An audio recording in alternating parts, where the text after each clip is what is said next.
So Max, welcome to FrightFest. You are here with Traumatika, a film which you co-wrote. How does it feel to be here? Do you want me to hold it? Okay. Well, it feels like amazing. We're so excited to be at FrightFest this year. It's our first time. We're a little stressed out because the theater is just so big.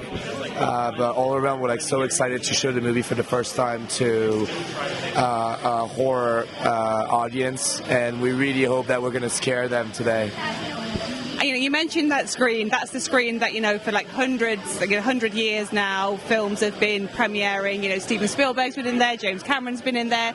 How does it feel knowing that, sort of this little independent horror film is going to now be on that list alongside them? Well, it feels good. It's humbling. It's scary. We're really grateful and all around excited. We can't believe that the movie is going to screen on such a big screen. We're excited to see it, even like us, like on the screen. We've never screened any movie on the screen as big as this. And yeah, I guess now it's part of the legend. So very excited to show it in a room full of horror fans. And how have you found your first experience with getting to know these horror fans that are here? Because I know you guys have been here for a few days now. Yeah. What was the question, sorry? How have you found, the fans and, getting to know everybody over the last couple of days? Well, we've had like a great experience. Like everybody is really into the genre. Everybody knows their stuff really well. Everybody's so kind and happy to be here. I don't think we could have dreamed of a better world premiere for that movie, because the crowd, I think, is the best crowd that we could ever get for a film like that. And as a creative, it must be quite inspiring to be amongst so many of your peers. Have you guys started having ideas about what could come next? About what? Sorry, I can't hear you. I'm sorry. Just being in this festival surrounded by other filmmakers. Have the creative juices started to flow? Yeah, it's super inspiring. We connected with a lot of friends of ours. There's a lot of people that are here that we already know. We went to see a few movies that were absolutely fantastic. We connect with them after having a few drinks after the movies and the screenings, and just talking about our next projects, their next projects. Everybody is so excited for everybody else. It's really nice. And talk to me a little bit about the writing process for Traumatika, because this is a film that's set over a number of years. It traverses a number of genre styles. How did the idea come together? Well, the idea came together we wanted to make a scary movie with kids was one of our first idea, and the main thing was the idea we had with Pierre was we know we wanted some kind of scary haunted house and a kid being scared inside of the house, and we started writing like this. And originally we wanted to make a movie that would be almost exclusively POV. Very quickly we added context to the story, new characters and new developments to really make a movie that was special and little unconventional in the way that the story is told. So I guess that's it. And for those that aren't here tonight, where can they keep up to date for information about Traumatika for future screenings? Well, they can follow us on Instagram, Pierre and myself. Pierre is Pierre Tsigardis and Maxime Rancon. The production company is called the Rancon Company, and we're pretty much posting everything over there. So yeah, they can just I guess we'll put a handle somewhere, they can click on that.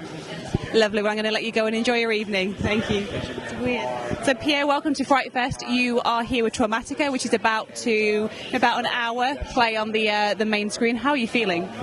I'm feeling good for the most part. Yeah, good.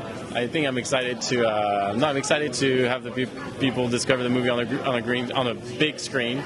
I'm excited to watch it on a big screen because I haven't even watched it on a big screen. So, yeah. And what was your reaction when you saw that screen? Because I'm a little nervous. If that's what you're trying to make me say, I'll say it. It's a little nervous because it's an amazing screen. It's an amazing theater, and it's an indie movie. So whenever we mix the sound, we want to make sure it feels full. It feels nice and meaty. Same with the picture, but we can only imagine what it is like to look at on a. So hopefully it sounds good. Hopefully it looks good. I'm sure it will. And just to be able to say that you've screened in the same room as James Cameron, Steven Spielberg, that must be a dream as a director. No, I know, it is a dream. Someone was telling me they had all the Bonds premieres here as well. So it's a legendary theater. Yeah.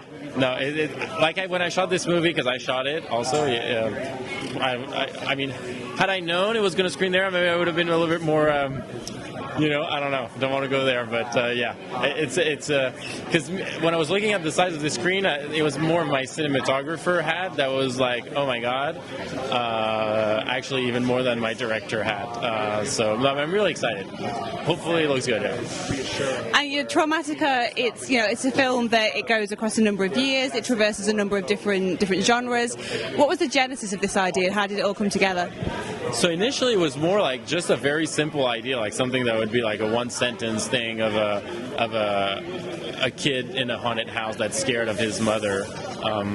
But I was talking with Rebekah earlier, and we wanted a little bit like Two Witches to make something non-linear, something that's can really surprise the audience. Because initially the story could have been told very differently. It could have been like the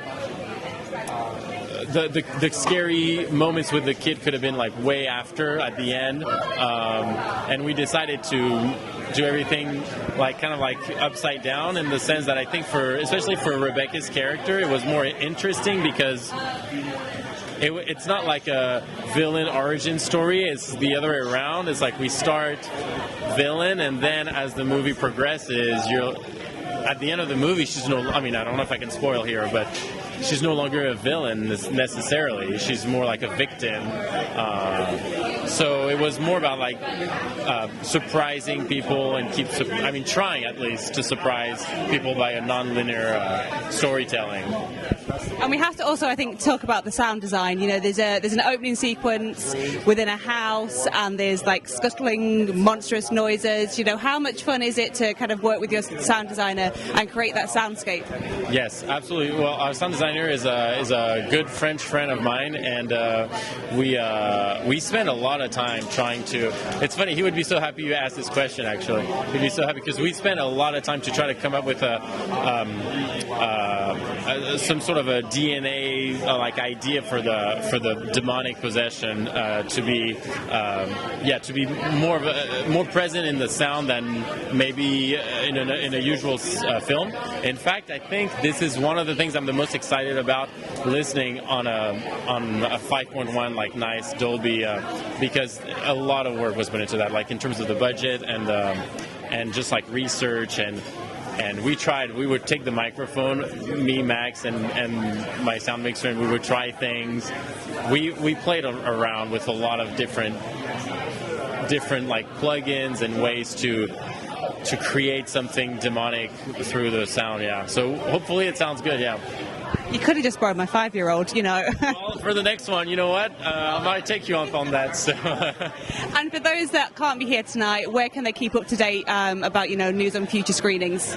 Sorry, say again? I didn't hear. Where can people keep up to date with future screening news? Good question. I would say probably my Instagram or Max's Instagram for now. I know we're screaming at Grimfest and Sieges. So Grimfest is in October, early October. So that will be a good opportunity to catch the movie again if they miss it. As of now, yeah, that's it. So we'll see. We'll see for the rest. Well, thank you so much, and enjoy the screening later. So, Rebekah, welcome to FrightFest. You're here with Traumatika, which is going to screen very soon. How are you feeling about the screening? Oh, I'm so excited. I'm a little nervous because I don't know how people are going to react, but I'm really excited to be here. It's my first time at the festival and my first time in England, London, period. So it's been a whirlwind and amazing. Have you had time to check out much of the city, or has it just been FrightFest? No, I actually have. Yesterday we spent a whole day sightseeing. We did all the main things like Buckingham Palace, Westminster Abbey, all the main attractions. But we're going to be here till Wednesday, so we have some more time to see some more things. Lovely. And, Traumatika sees you reteam with Pierre and Max, who you worked with on Two Witches. When they came to you with this idea, what was your initial reaction? when I read the script, I was like, what is happening in the best way? I knew working with them, what I was going to get was a treat, something that was challenging and complex and dark, and I was right. And it was really, I hate to say fun, because it's such a complex, complicated character. It's hard to say she was fun to play. She was a challenge in the best way. And as an actor, I'm always looking for ways to challenge myself, and she was definitely it. Not just mentally, but also physically, getting to do a lot of crazy things with my body that I've never gotten to do, and explore how she moves. It was all just really fun, and I'm excited for people to see it. And there's also there's some prosthetic work involved as well. You know, it's a horror film. There's inevitably, you know, blood and gore. What's it like getting to work with those things? Oh, it's always crazy. Blood, for people that don't know, blood is really sticky. And when it dries, it sticks to everything. So it's always a real challenge to work with, but really fun. It always turns out really great. The prosthetics were a challenge as well. You know, it was like 2.5 hour process to get them on. And then just figuring out how to move my face with the prosthetics on were an interesting challenge. I had to do a little bit more than maybe I would do if I didn't have them. So it was finding, are they seeing this? Is the camera reading this? So all those things were a fun to explore, and I think it turned out great. And in the film, you have a young co-star. You know, what's it like, you know, working with a small child on a horror set? You know, to make sure that, you know, they know that you're not a scary monster as such. So I'm not sure if he knew we were making a horror film. Honestly, when we were filming, he was 6.